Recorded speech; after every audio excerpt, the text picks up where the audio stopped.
It is easy to say that the reason why the Philippines was occupied with Spain for 333 years is that they have good governance, that the Filipino are docile and submissive to all the wills of the Spaniards. It is an oversimplification to say that the Spanish rule was peaceful and only come to an abrupt and because of the Katipunan and the Revolution 1872 is the year that should not be named, even mere mention of the year sends shivers to those who listen. It resulted in the death of the three Filipino priests, collectively named as Gomborza, 1872. It is not the first insurrection, it is just one of many, but nonetheless, the things that transpired in 1872 gave birth to a new batch of revolutionaries and nationalists. It sent shockwaves to the consciousness of the Filipinos. Filipino secular priests. Upon the refusal of Padre Burgos to become a member of the Commission Permanente de Censura, I, for unknown the reasons, accepted the position in June 1869. During the administration of Governor Carlos de la Torre, I became non-liberal belongings to the Committee Reformador and a supporter of the program of Il Ico Filipino. I was like Padre Burgos and Padre Mariano Gomez, a victim of reaction that followed the regime of De La Torre, which came to head in the Cavite Revolt of January 20, 1872, on which date I was sick in bed. After the revolt was killed, order for the arrest of me was issued. But instead, I was seized and the mistake was never corrected.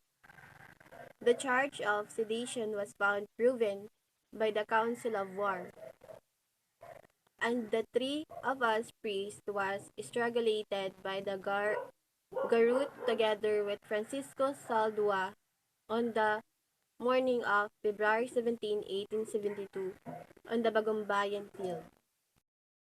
And Father Jacinto Zamora, 37 years old, was also Spanish and born in the Philippines.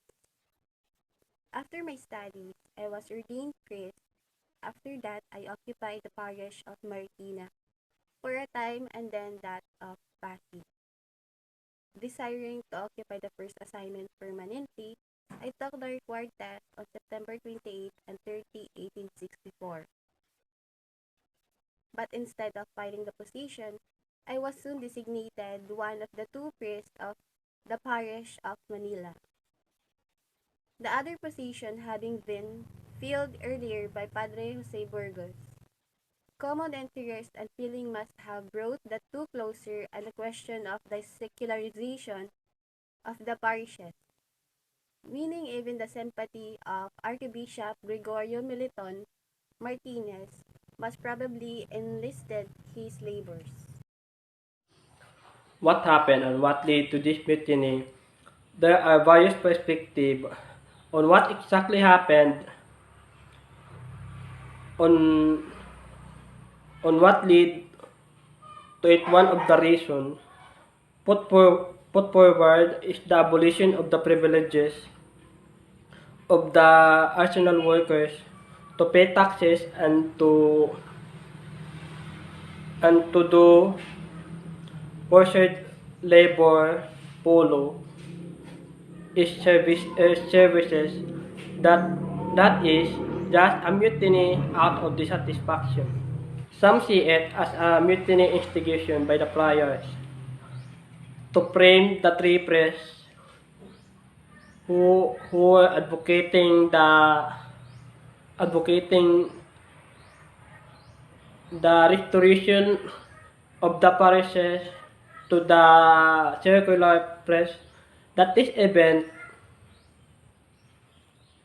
could be a pretext to execute or exile the three priests under allies, which consists of lawyers and businessmen pushing liberal reforms. Some textbooks even go to say that there was a prior that pretended to be Burgos in crowd that which led the mutiny. Spanish Administrator. I am Governor General Rafael Escudero Gutierrez, the Governor General of the Philippines Island during the mutiny.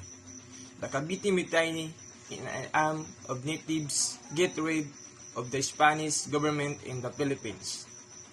Due to the removal of privilege enjoyed by the laborers of the Cavite arsenal, such as exemption for the tribute of and the forces labor. The Democratic and Republican book and pamphlets.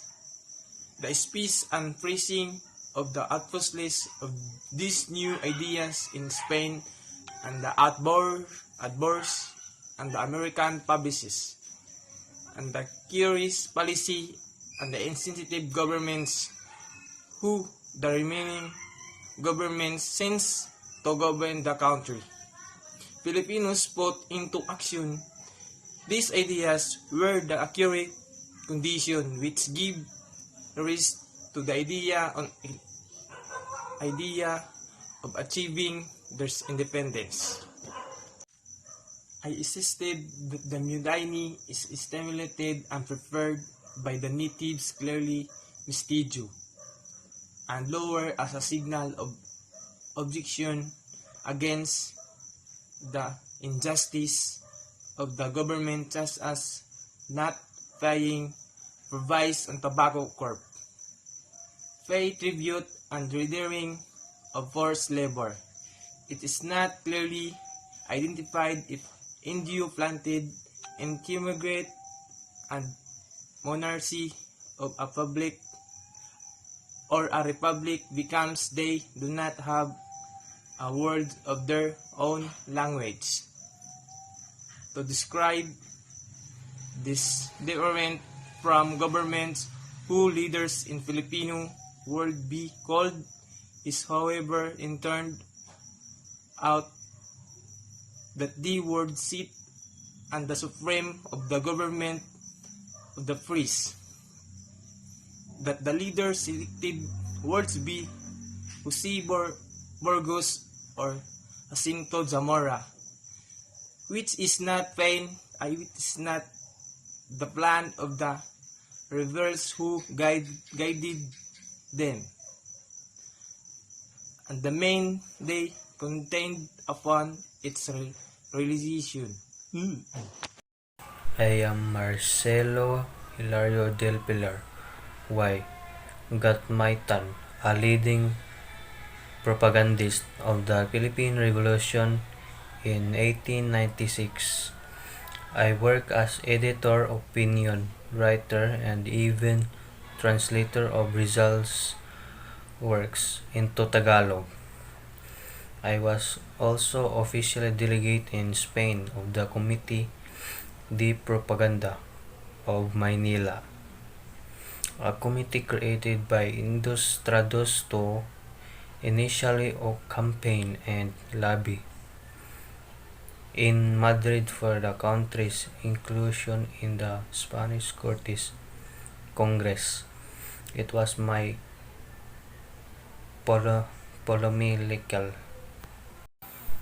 polemical strategy used to slowly introduce the idea of the autonomy and final independence of the Philippines to the Spanish government.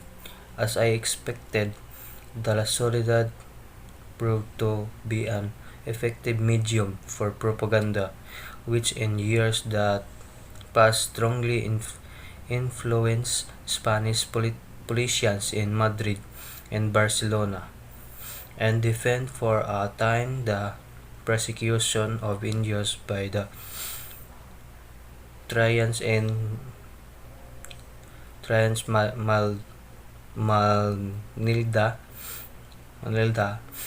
At the outset, I made every effort through my writings to convince Spain of the need for the proper education for the natives, the learning of Spanish for genuine assimilation in Spanish Congress, the privilege of natives to become a part of the clergy and freedom expression among others in if progress and peace in the archipelago were to be achieved. I did risk cutting corners my research and at arguments were almost always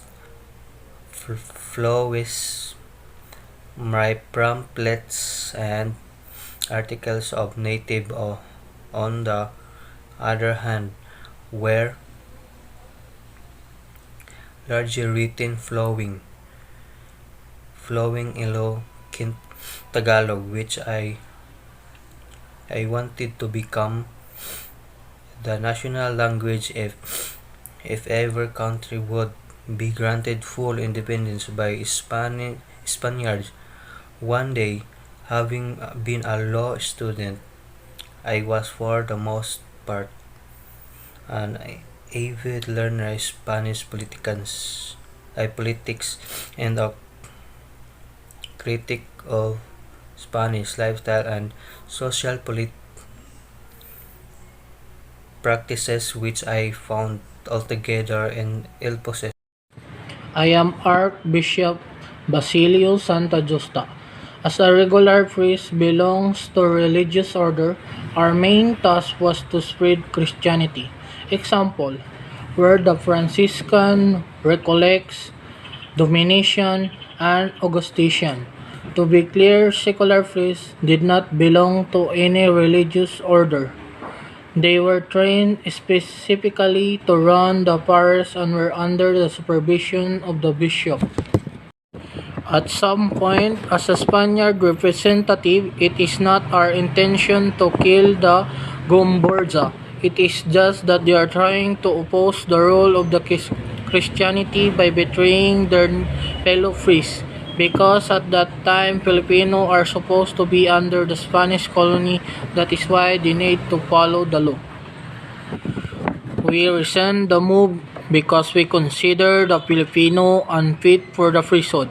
Among the other reasons, we cite the Filipinos' brown skin, lack of education, and educate experience. I decided to uphold the Dios authorities over the parish and accept the resignation of regular priests. I assigned secular priests to take their place. Since there were not enough seculars to fill up the vacancies, the Archbishop hastened the ordination of the Filipino seculars. A royal decree was also issued on November 9, 1774, which provided for the secularization of all parishes or the transfer of parochial administration from the regular prayers to the secular priest. What happened and what led to this mutiny? There are various perspectives on what exactly happened and what led to it. One of the reasons put forward is the abolition of the privileges of the arsenal workers to pay taxes and to do forced labor polo is services that is just a mutiny out of dissatisfaction.